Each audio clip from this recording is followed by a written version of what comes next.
Bulletin की शुरुआत इस वक्त एक बड़ी खबर के साथ कर रहे हैं और बड़ी खबर यह कि भारतीय रेलवे ने 29 लंबी दूरी की ट्रेनों को अगले आदेश तक के लिए रद्द कर दिया है। कोरोना संक्रमण और यात्रियों की कम होती संख्या को देखते हुए रेलवे ने यह फैसला किया है।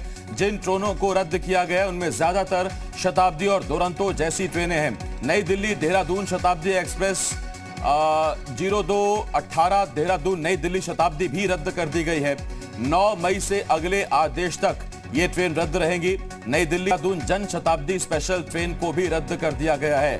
देहरादून नई दिल्ली जन शताब्दी स्पेशल ट्रेन भी रद्द कर दी गई है, यानी कि अप डाउन दोनों तरफ से ट्रेन रद्द हो गई है। जाहिर बात है, तो ये बड़ी खबर इस वक्त हम आपको बता रहे हैं और बड़ी खबर ये कि 29 ट्रेनों को रद्द किया गया है और ये किया गया है बढ़ते संक्रमण को देखते हुए, साथ ही यात्रियों की कम होती संख्या को देखते हुए। भारतीय रेलवे ने 29 लंबी दूरी की ट्रेनों को अगले आदेश तक रद्द कर दिया है। जिन ट्रेनों को रद्द किया गया उसमें ज्यादातर शताब्दी, जनशताब्दी और दुरंतो एक्सप्रेस शामिल हैं।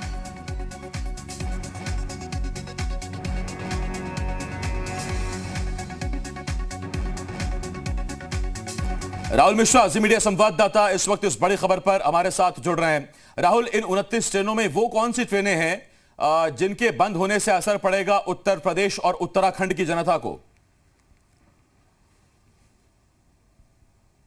देखिए, मुख्यतः तौर पे यदि देखा जाए तो शताब्दी, जनशताब्दी और दुरंतो, ये 3 ट्रेनों को यहाँ पर जो मेन है मुख्य देखा जाए तो इन ट्रेनों को ही यहाँ पर रद्द किया गया है। और इसमें क्योंकि ज़्यादातर जनता यदि देखा जाए तो देहरादून के लिए भी ये देखा जाए या लखनऊ के लिए देखा जाए तो शताब्दी को लोग ज़्यादातर प्रयोग करते थे, क्योंकि एक तो समय पे पहुंचाती थी, समय के साथ साथ में उसकी टाइमिंग भी, क्योंकि अवधि भी कम हुआ करती थी और उसमें आसानी से उपलब्धता हो जाती थी, क्योंकि उसमें वेरिएशंस था, चेयर कार उस का भी वेरिएशंस होता है। तो इन सभी चीज़ों को ज़्यादातर लोग शताब्दी का इस्तेमाल यूज़ किया करते थे।